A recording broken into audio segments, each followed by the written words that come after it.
as I explore this abandoned RC track in NYC. Marcus Garvey's Square. That's Marcus. Oh wow, here it is.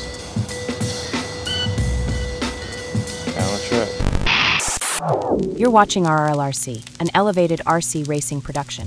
This RRLRC presentation is brought to you in part by J Concepts, proudly selling quality bodies, tires, wheels, and accessories to RC racers around the world.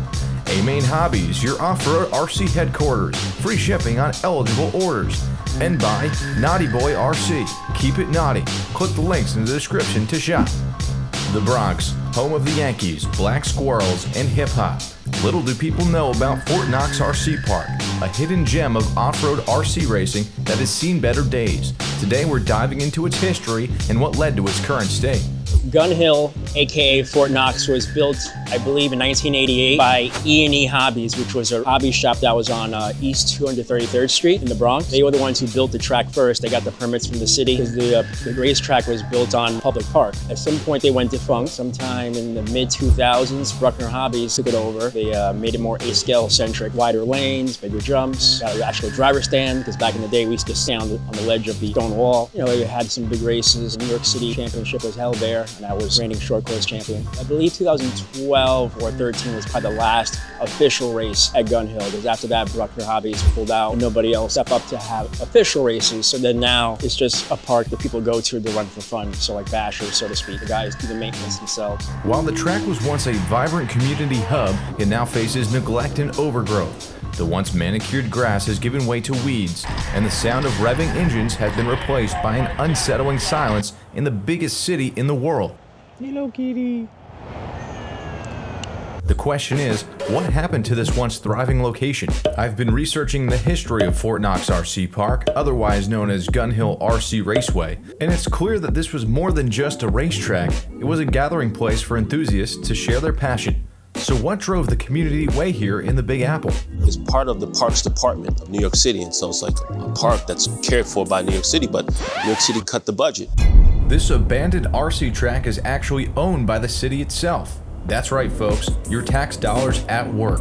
I mean, I'm not saying it's a bad thing, but it's definitely interesting. Where they would usually send out the Parks Department team to cut the grass and to clean the track off, they haven't done that because they just don't have that portion of the budget for that, and so that the grass and the weeds have just gone out of control. I'm still trying to wrap my head around it, to be honest.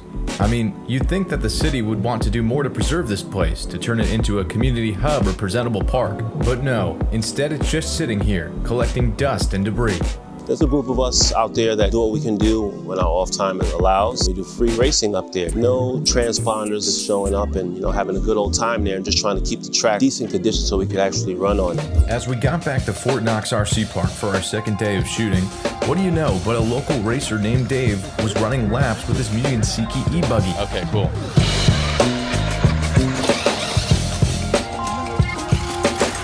Dirt, very sandy conditions here at Fort Knox. Large pin tires are your best bet. Check out J Concepts Cosmos for 8th scale and Double D's V2 for 10th scale. Dave said that he does not visit often anymore, but lives close by.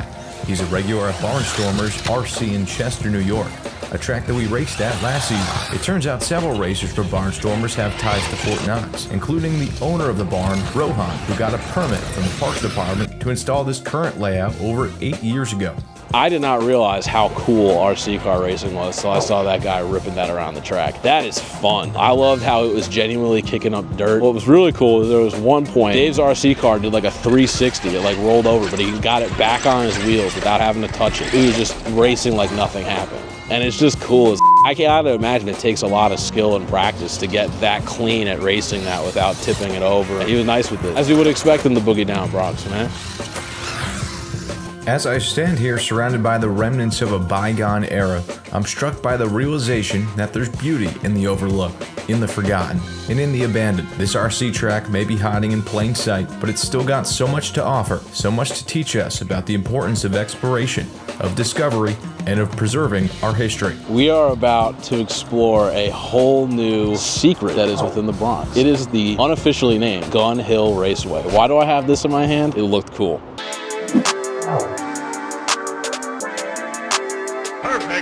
Well guys, if you're seeing this right now, you're in a very special part of the Bronx. This is the VIP lounge of the Gunhill Racetrack, unofficial name. As you can see, we have a very, luxuriant carpentry right here that overlooks this robust racetrack. That is just one of the many amenities that the Gunhill Racetrack has to show us. If you think this is cool, wait till you see the Waterside Cafe.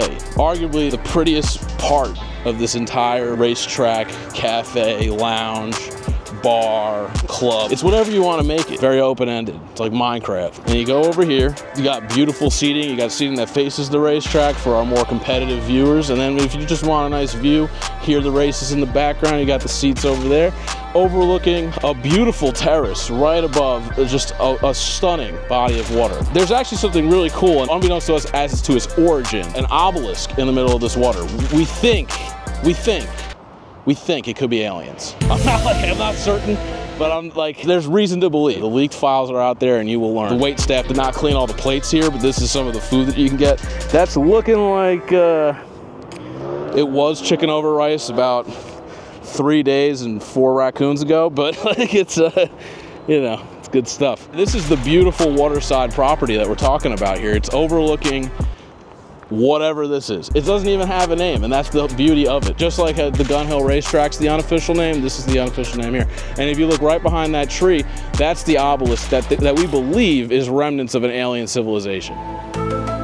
There's talk that there's tunnels under that, but we're gonna not try that out. Last but not least though, we gotta show you guys the mezzanine. For people entering in, it's kind of like the lobby. Shout out the hotel lobby off the Unkin Few mixtape, dude. Rest in peace to Takeoff. Right over here, right on top of a bridge, we have the mezzanine. The mezzanine is this luxurious marbled staircase that you can walk down from an overpass, and if you wanted to, could stand on top of and view. It's a little odorous. It's got the faint smell of stale beer and urine. But in my opinion, that builds character, because you can't have the Bronx without the occasional ratchet thing that just crops up. You know what I mean? Like, that's the charm of it. If you wanted to take a quick look at what the racetrack looks like from up here, you could confuse this for Churchill Downs if you really squinted. Over here, you can tell we have that 90s styrofoam cup print spray painted onto the wall, because that's awesome. Over here, we got the mezzanine. You see it's a high rise. We got beautiful high quality stone here. And up there, again, faintest smell of red stripe and piss, but it's home. And that's what we love about the Boogie Down Bronx, man. This is Chris Ventura. I'm glad you just chopped it up with me. I'm glad you just spent time with me and checked out the Gunhill Racetrack in the greatest borough on earth, dude, the Bronx. Chris Ventura signing out. We asked the racers to share their favorite story. Favorite memory is just getting together on Sunday with the guys. A lot of them run truggies out there because it's a bigger truck, so I usually have my short course truck with me, and it's really fun out there, especially during the summers. Winter time, it's too cold to run outside. When spring hits, we get outside, we cut the grass a bit, move some of the debris, because it's quite a, that part of the Bronx has some derelicts around, and so you'll find some syringes hanging in the dirt. You'll never know what you'll find. As long as you don't find any body parts, you're okay, right? A lot of bums kind of hang out there, so watch out when you marshal your car. You don't get down there right away. They might grab your car and run off with it, which has happened. One day, I want to say it was probably early 90s, we were running Clodbusters, and some guy had radio interference, lost control of the car, went out of the track. Somehow he managed to get through the fence. The Bronx River is right behind the track. But somehow, I guess the tires floated across the Bronx River, went up the hill, and God knows where it ended up. That was the most insane thing we had ever seen. Despite its dicey condition, Fort Knox has reason for optimism. A lot of potential there, provided we get some good hands on the track, and some good consistent hands, working toward one goal. Oh yeah, it'd be nice to reminisce, go back to my first racetrack, because that really was my first racetrack. It's up to the city, because basically you have to get the permits. Once you have the permits, then you have access to the little shack where they keep all the utilities, like the barriers, driver stand, have the insurance. It depends on how the parks department is, because that's really the crux. They need to be on board with what we're doing and see that it's safe, it's enjoyable, it's a family affair. Just needs to probably a fresh load of dirt and a little bit of maintenance, and I'm sure it can go back into production again. You know why I think it could be something? There are millions of people in the Bronx, and they're good people, and they're people that like to have fun and like to hang out with each other. There's something that you learn about the Bronx too. You can say this for basically any borough. I mean, maybe not Staten Island, but we don't count that. Shout out to Yonkers, the real fifth borough. There's a sense of community all throughout the boroughs of New York City. People like to come together here. They love preserving their culture here, as they should. They're outside. I have no more elegant way to say that. They're just outside. They're having fun. They're living real lives and experiencing the real world. It's not behind a screen. It's not just video games. Oh, there's gamers out here, man. Shout out to the NYC gamers, bro. We love that. If we cleaned it up a bit, I could see this bringing lots of people together to have fun, hang out, and maybe even like network. It could be like a beacon of just like disproving the idea that the Bronx is like this unfun, negative place in New York City. I think if people were able to see stuff like this, it would make the residents happier. It would attract more people to come visit here, which would help businesses out and potentially get like a little RC car racing industry kind of deal going here and see where that goes. But I can't see any negative coming out of renovating this and making it something that can really attract people and just having it as a good social space, especially for the youth, man. People of all ages can do RC car racing. It's a great hobby for any age, but it's not to ignore the fact that there are parts of the Bronx that are tougher than others. It can suck people into some pretty vicious cycles. What could potentially help mitigate that is having fun stuff like this that people can go and expend their energy there instead of being sucked into potentially more negative avenues for entertainment or other things. We've seen the journey of Fort Knox RC Park from its heyday to its current state, and it's a poignant reminder of how communities can change.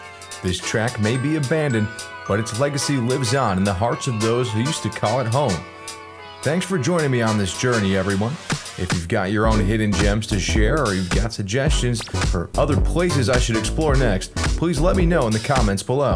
If you enjoy this exploration, be sure to like and subscribe. Don't forget to comment your thoughts below and check out our other videos for more adventures. Until next time, this is Cam Cullen, signing off.